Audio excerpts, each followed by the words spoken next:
Hello, everybody, and welcome to a CLNS Red Sox roundtable reacting to the CLNS Red Sox staff's season prediction and preview post. My name's Alex Barth. I'm joined by Nick Quaglia, kind of going through what our colleagues thought will happen, won't happen this upcoming Red Sox season. If you're watching this on YouTube, you want to check out the post. You can find it on clnsmedia.com or on our Twitter at Red Sox CLNS. So, Nick, hello. I can't believe snowing out 4 days before opening day. Yeah, we got flurries coming down, and I swear to God, if this accumulates to anything, I'm jumping off of my roof. I'm not doing this anymore. I'm not doing this anymore. We're almost at baseball. Luckily, the Red Sox are playing in a tin can down in Tampa, the last stadium in the MLB with a roof. So I guess lucky them.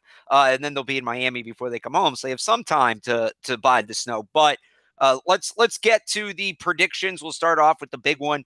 Wins. Jess Thomas, who put this all together, set the over-under at 35.5. Most people had the over. I myself had the over. Although I was hesitant to do so, I really had him between 93 and 95. So 93.5, I decided to be a little more optimistic. Mike Stettapani was the only one who had the under, and I think he had them at like 92. Are we too optimistic going in here to this? Absolutely not. This is a baseball team that has the potential to not only get more than 93.5 wins, but also beat the Yankees in the AL East. This team, in everybody's talking about it. The Yankees are the team to beat. They've got so much offensive firepower. Their team, this is the type of team that if you could draft them in MLB The Show, you would pick this team, at least offensively. But the Red Sox still have a very good baseball team, a very talented baseball team. You're not only playing the Yankees throughout the entire year. You also have a lot more competition, and a lot more competition that stinks. So yeah, they definitely have an opportunity to get more than 93.5 wins. I don't know about that whole MLB The Show thing. I do like this team. But they won 93 games last year, but it was a very frustrating 93 games, no, right? The Yankees are the MLB The Show team. Oh, yeah. Okay, that makes a lot more sense. I feel better about that. But with the Red Sox, they won 93 games last year, right? But it was a very frustrating 93 games. It didn't feel like they were one of the elite teams in baseball throughout the season. And some of that was the off-the-field stuff with David Price and Jackie Bradley Jr. and all of that. Pablo Sandoval early in the season. But I feel like we could be in for another season like that where they'll win 93 to 95 games.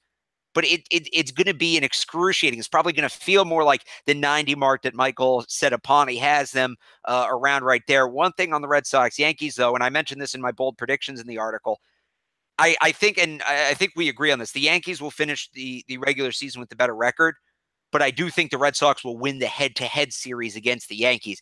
In the AL East, the American League, there's really 4 good teams in the American League, and it's all matchup-based. The Astros do have a leg up, but between the Yankees, the Indians, and the Red Sox, it's tough to say one team is better than the other two. There's a lot of parity between those 3 teams.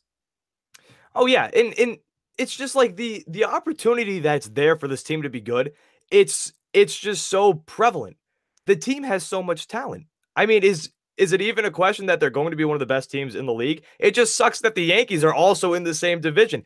If the Yankees were in another division, I think it's clear that this team's going to win. I mean, depending on if the Astros were to be in the AL East too, but the Red Sox and Yankees, of those 4 elite teams, the Red Sox happen to be sharing a division with one of them, the only team that has to do so. So, but you mentioned how they're loaded with talent. One spot they may be a little lax on talent is starting pitching, at least I think. If you want to go back and check out our roundtable about Chris Sale yesterday, you can see me and Nick get very #mad online about that. But one of the other over-unders we had was 9.5 starting pitchers used. 9.5. I actually set that one myself. I kind of wish I'd set a little higher. Most people took the under. A lot of people had it at 9, even with the ridiculous September call-ups. I had it at 11. And given the fact that we now know, and we sort of knew some of this, but it seems to be locked in now, Stephen Wright, we know Stephen Wright will not start the season. Drew Pomeranz is not expected to start the season with the team. He's expected to start on the DL. Eduardo Rodriguez, surprise, is expected to start the season on the disabled list. So, Nick, how can you, and you're speaking for everybody who had the under on this 9.5 starting pitchers used. They used 10 last year for point of reference. For everybody who's under 9.5, how can you justify that given what the rotation is going to look like? Just they may use 7 in this first month. All right, CLNS team, get on my back, boys and girls. So you've got 2 starting pitchers in Chris Sale and David Price, who, in and I know Chris Sale got drilled yesterday. He expects to start. And let me tell this to people too. Just because Chris Sale expects him to start, the keyword is expect. You don't know if Right. he's going to be starting on Thursday. So you've got Chris Sale and David Price. Let's say that Chris Sale is fine. David Price is fine. I know you're still weary with that elbow, but He'll make at those least two, one start, though. All they have to do is make at least one start to qualify for this. yes, okay. But those two pitchers alone, they've been known to be durable, so they're going to last throughout the entire year, potentially, I think. And remember, this all goes back to injuries. Obviously, it depends on who gets hurt, and you've got David Price, Chris Sale, then you've got Drew Pomeranz, Erod, who are going to start on the DL, but Yeah. shouldn't be too long, so they'll be back. That's already 4. Stephen Wright, that's number 5. And Rick Porcello, that's 6. Those are going to be your 6 main starters. Then you've got Brian Johnson, 7, and Hector Velasquez, 8. Even if you want to throw in Elias, I don't think you're going to have to go past that. I think just with those 9 alone, you'll be able to get through the entire season with So those you 9. don't think they sign a free agent? Because at this time last year, we had no idea that Doug Fister was going to start a game for the Red Sox. We had no idea Kyle Hendricks was going to start a game for the Red Sox. He started 2. I think don't. you're really cutting it close there. I don't. And I don't because you have 6 major league caliber starting pitchers in Porcello, Pomeranz, Price, Sale. I should have done this in rotation order. Now I'm throwing myself off. Stephen Wright and whoever I just didn't leave out. You got 6 major league calibers. So basically you what can you're put saying any other rotation. But what you're saying is outside of those 6, the Red Sox only need 3 additional arms to get them through a 162 game season. Yes, because you just again, go one spot start here or there. Yes, because your top 2 pitchers are animals, and they're very capable to be. But you just can't start those 2 guys every other day. No, you're right. But then you've got those other 3. You've got those other 7. You've got those other 6 pitchers that you can use. I think 9 is the magic number. I think they will end up at 9. I think I might have actually said 8 in the prediction article. Now that I'm saying it out loud, I'm thinking 9. But regardless, it's under. With those pitchers, I think you will be just fine. I think we may see 8 in April alone. That's just me. 8 look at what's going on with the disabled list. Anyway, we move on because we do have a couple more topics we want to touch on. Stolen bases for Mookie Betts and Andrew Benintendi set at 50.5. I believe I'm the only one who took the under. Now, a lot of people took the over because they believe Alex Cora is going to be more aggressive on the base paths. We saw what a disaster the Red Sox were last year on the bases. I actually think they'll be less aggressive. They have Rafael Devers now for a full season. They have JD Martinez. I think they're going to let the hitters hit. I don't think they're going to be as aggressive on the base paths, especially if Betts and Benintendi are at the top of the lineup.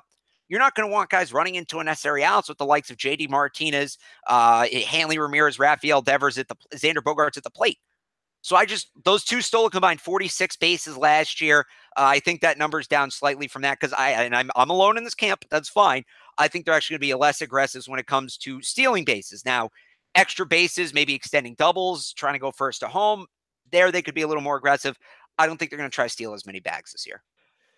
See, I'm kind of on the opposite end of the spectrum with you here because last year, their biggest problem on the base path was the live ball going for extra bases, going to second, going to third. I mean, Dustin Pedroia did it in the ALDS when you had the opportunity to lose and have your season end that day. It was John Farrell's philosophy last year, and he would not back down. That guy's ego would not let him back down off of this.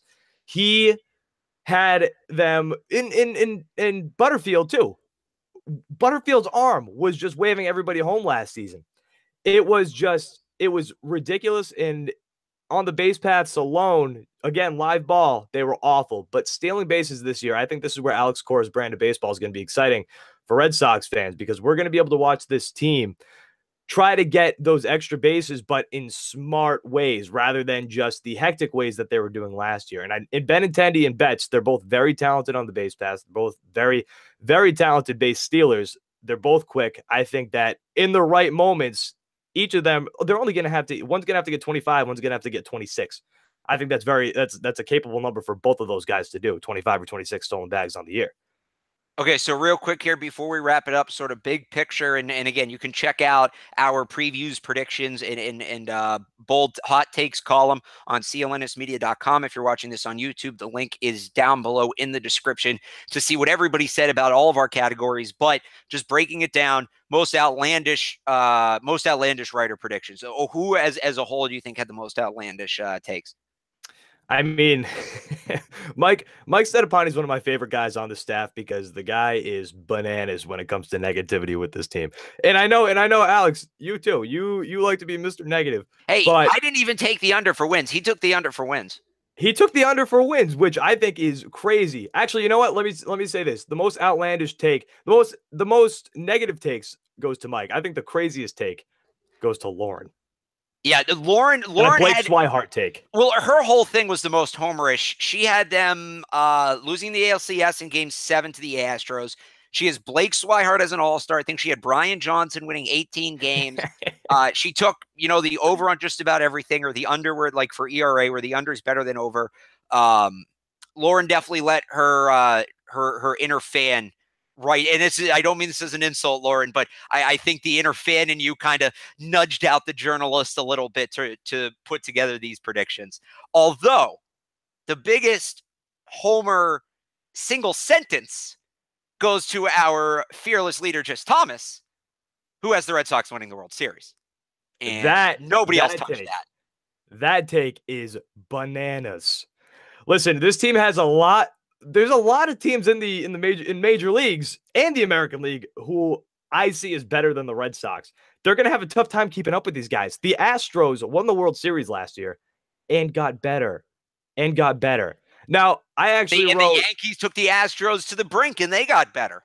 And I actually wrote in my prediction piece that I think the Astros aren't even going to make it to the ALCS. I have it as a Red Sox Yankees ALCS, and that just might be the fan in me wanting to see that again. But I don't see them beating I don't see them beating the Yankees in the ALCS. They've got so much power in that lineup. Again, it's an MLB The Show. You get to just pick whoever your team type of lineup with Stanton, Judge, and Gary Sanchez.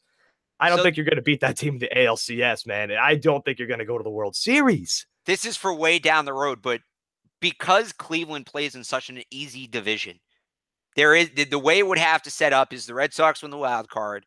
Cleveland gets that top seed. The Red Sox can beat Cleveland because they match up with them well in the first round. Yankees, Astros, we saw how close that was. And then you get Red Sox, Yankees in the LCS. That's how it would have to set up. If the Red Sox get the Astros in the first round, they're not making it through that. But if they can let the Yankees beat the Astros for them, that's the only way they have a shot. It's a tough road. It's a tough road just to get to the ALCS. And listen, I love it too because this baseball season is going to be exciting. There are really good baseball teams all around the major leagues. But I just don't see you getting all around by. the National League. All around the National League. The National League. There are four really good baseball teams in the American League, and then the National League can step on your throat if they choose to come World Series time.